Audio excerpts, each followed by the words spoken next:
surreal, out-of-body experience for most of the past couple of years during the campaign and after the election. And if you speak to people who study authoritarianism and executive power, all their alarm bells are going off. It's frankly difficult to kind of move through ordinary life with what's going on. There's a book that's out recently called How Democracies Die. It's by two professors at Harvard, Stephen Levitsky and Daniel Zablat. And I want to talk a little bit about why they think there's a problem, and I'll apply it to 4 specific areas. So they have a test based on the work of a scholar named Juan Linz for identifying a possible authoritarian threat. It's based on, they studied authoritarian threats in Latin America and Europe, and they didn't expect to find that as an issue in the United States. But unfortunately they did, and we all have. So their test is they say, look, if you have somebody who condones or doesn't reject violence, somebody who doesn't accept the legitimacy of their political opponent, somebody who doesn't accept the ground rules of democracy itself, who argues, as Donald Trump did, that elections are rigged without any evidence, those are warning signs of an authoritarian threat. Donald Trump did all those things. During the campaign, it was shocking to see. It's seared into my mind. There were events, this happened more than once, where there would be violence at his campaign events. And he would egg it on. He would tell supporters, hey, if you do this, if you hurt somebody, I'll pay your legal fees. In the old days, when somebody would be protesting, he'd say they'd be taken out in a stretcher. He accused his political opponent, Hillary Clinton, of being a criminal with no real evidence.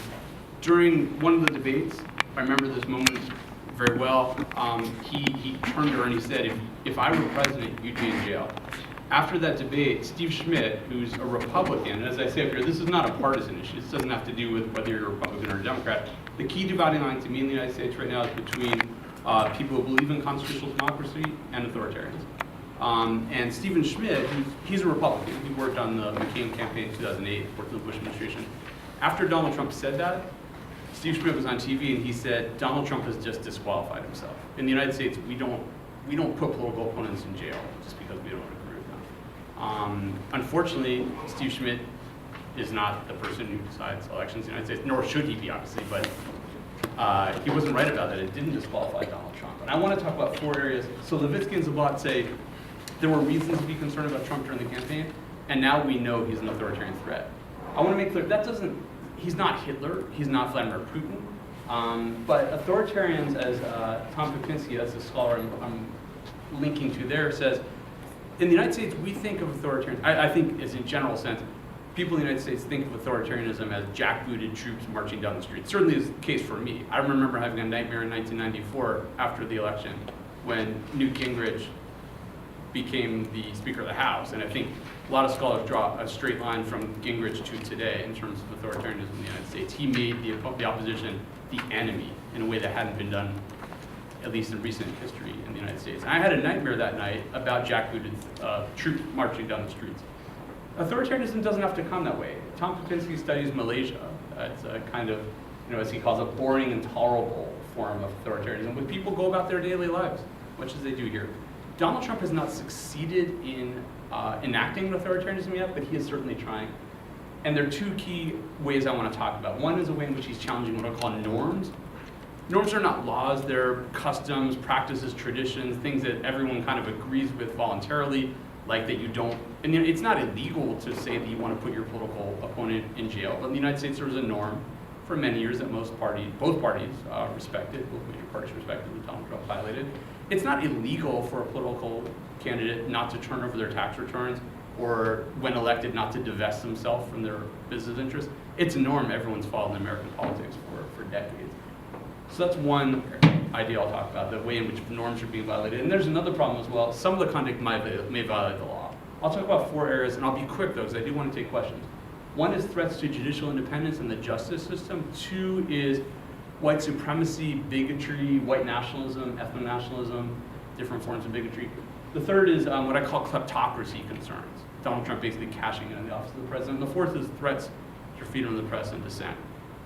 So first, these threats to the independence of the Justice Department and the courts. Donald Trump pardoned Joe Arpaio, a sheriff, a very kind of notorious local law enforcement official in the United States in Arizona, who had been convicted of violating a judicial order and been held in criminal contempt. He was going to be sentenced to prison Donald Trump pardoned him. Joe Arpaio was a political ally of Donald Trump's and now is talking about running for the Senate. There are reports that Donald Trump's considering pardoning figures involved in the Russia investigation. There's a lot of speculation about whether he would pardon Paul Manafort, who's very much at the center of the investigation right now, has been indicted and seems to be conducting this kind of public communication with Donald Trump to see whether he might be able to get a pardon. And there's been reports that Donald Trump's even considering pardoning himself. The message that he's sending through some of these acts, like with Joe Arpaio and some of the speculation that he might pardon others, is that Trump and his allies are not subject to the law. The Comey firing. This was a moment when a lot of people studying these issues really took note. I mean, I remember exactly where I was when I heard about this. He fired the man who was investigating possible criminal activity and gathering counterintelligence about the Russian attack on the U.S. election. And there are reports that Donald Trump wanted to fire his successor as well, the special counsel Robert Mueller, and only was not able to because a lawyer in the Trump administration, Don McGahn, didn't do it and said he would quit if this went ahead. The message he's sending here is this is a norm, that the Justice Department is independent, that the Justice Department makes decisions about criminal prosecutions based on the merits of the case, not on politics or partisanship. That's a norm that goes back in American history, at least to the Nixon administration, partly because of a reaction against Nixon, who was trying to turn the Justice Department into a political tool. The message we're seeing now is that Donald Trump is saying the Justice Department is not independent. And sometimes he has said that almost in those exact words. He has said, I would like the Justice Department to essentially, I'm paraphrasing pretty closely, to do what I want them to do. And that he will use them as a shield to protect himself and his allies, and as a sword to punish his enemies or opponents. During the campaign, he attacked a U.S. federal judge, Judge Curia, who was presiding over a case involving Trump University. Judge Curia is of Mexican descent. He's an American born in the United States. Donald Trump said he's Mexican. He's not. He's American. And he said he can't possibly decide this case involving Trump University because, I'm paraphrasing Donald Trump here, we're building a wall.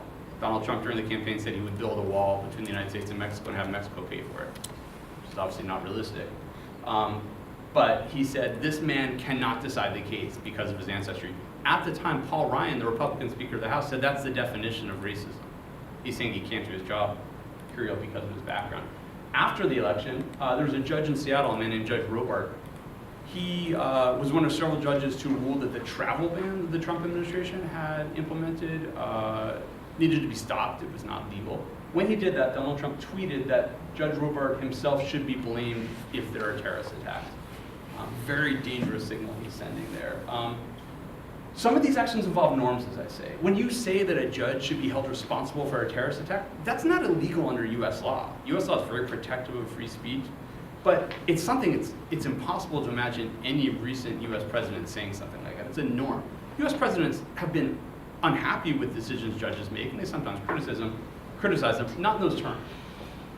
Some of these actions also involve possible legal violations. I think there's at least, and obviously I don't have more access than what's publicly available, there's at least the beginnings of a possible obstruction of justice case against Donald Trump based on some of these actions that he's taken. This is interesting though too. You see these kind of Nixonian claims. John Dowd, who's a lawyer for Donald Trump, said that by definition Donald Trump cannot obstruct justice. Donald Trump himself said, I have the absolute right to do what I want to do with the Justice Department.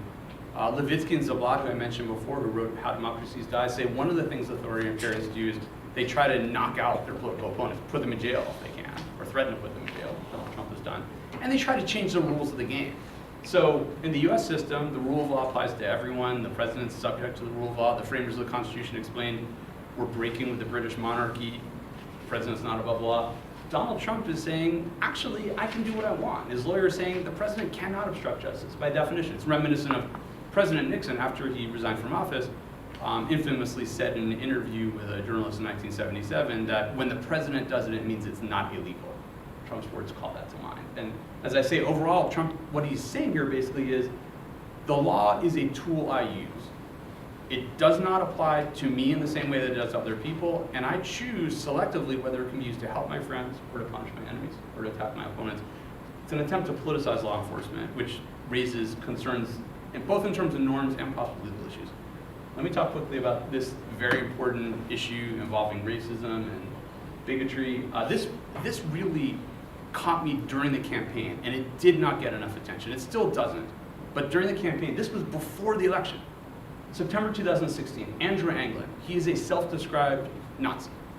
He runs a website called the Daily Stormer. It takes its name from the Nazi publication Der Stürmer. He's proud to claim this Nazi heritage. And he said, and this is before the election, he was quoted in the Los Angeles Times, he said, I'm paraphrasing part of this, but that's a quote up there. Anglin said, in the past, we Nazis didn't see anyone in American politics who was with us, so we didn't really care about presidential politics. Donald Trump had me at build a wall. And then he said, virtually every alt-right Nazi, that's his word, Nazi, that I know is volunteering for the Trump campaign. Richard Spencer, who's a white nationalist, white supremacy, sometimes gets described in this euphemistic way as an alt-right, someone in the alt-right, which is just a euphemism for white nationalism or white supremacy. He gave a speech after the Trump election at the Reagan building downtown, where he approvingly cited Nazi propaganda. He described the United States as a white country designed for ourselves and our posterity. He's the president of an institution that's devoted to advancing these principles of white people taking the country for themselves. He finished his speech by saying, and there's some dispute about whether he was saying hail or heil, hail Trump, hail our people, hail victory, and people responded with Nazi salutes. This is on video. Steve Bannon, who has left the White House now but was an advisor to Donald Trump, there's a book called Camp of the Saints. Camp of the Saints was published in the early 1970s in France. It is a deeply racist book that promotes genocide. The basic theme of the book is a novel, is that brown people are descending upon Europe, and they must be fought and they must be killed. And it's a civilizational clash between white and non-white, and Christian and non-Christian. The book is very difficult to read. I haven't read the whole thing. There are really graphic descriptions of genocide. And when it came out in the mid-1970s, I'm not quoting him, I'm closely paraphrasing here. Kirkus Reviews, a prominent book review, said that the publisher is describing Camp of the Saints as a seminal event in publishing, and perhaps it is, in the same way that Mein Kampf was. Steve Bannon said this book is describing what's going on. He said this several times. He said Camp of the Saints, that's what's happening. Immigrants coming to Europe, coming to the United States, it's Camp of the Saints. That's deeply, deeply racist stuff. I never saw a picture of Steve Bannon before the election. The reason I find that significant, he was under the radar. Very few people viewed. I talked to people. I followed this stuff really, really closely. I knew who he was. I knew something about his past. Most people didn't know who he was before the election. I talked to people about this, and I read about this. He was under the radar. One point I want to make, though, is I don't mean to say this is just all about Steve Bannon and these white supremacists who flocked to Donald Trump. Donald Trump himself launched his national political career on the birther lie, a racist statement. He said, Barack Obama he's not really an American. He wasn't really born white. There's no evidence for that. He made that up. And maybe he's actually a secret Muslim terrorist. That's how Donald Trump came to. He was known before the election as, kind of a businessman and a celebrity, someone who's on a reality TV show. This is how he came to political prominence. During his campaign, it started with the first statement he made when he came down the escalator in Trump Tower. He said, Mexicans are coming to the United States. They're not sending their best. They're sending rapists. He attacked this Mexican-American judge I mentioned before. In the 1980s, there was a vicious attack in Central Park. A white woman was left very badly injured and sexually assaulted. 5 black men were accused of the crime and convicted. Donald Trump took out a full-page ad in the New York Times calling for execution. They were wrongly convicted. They were exonerated. It wasn't them. Even after they were exonerated, and this was during the campaign, Donald Trump said they're guilty. The NFL protesters, mostly black men protesting peacefully against violence, against police violence, police brutality, Donald Trump called them SOBs.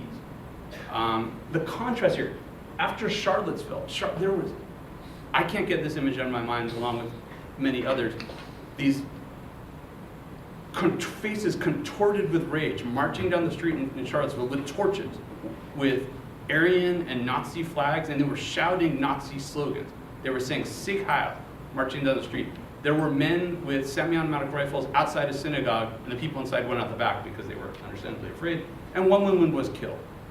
Donald Trump said of those people, Nazis, white supremacists marching, some of them are very fine people. That's how he speaks about racists, and that contrasts with how he speaks about these peaceful protesters who are African American. Recently, Donald Trump said, and I won't repeat the language, but people probably know, he described countries in Africa as being blank hole countries. He said people from Puerto Rico, where there's been no electricity for many people for months following the hurricane, they just want a handout. I'm paraphrasing there. That wasn't the exact words. They just want a handout or help. His chief of staff said something similar. After he spoke in defense of the white supremacists, David Duke, who was a member of the Ku Klux Klan, praised Donald Trump for his honesty. So there's something really dangerous going on here. There's more examples here about what's been going on in terms of racism and bigotry. I want to just very quickly touch on the last 2 points and then take questions.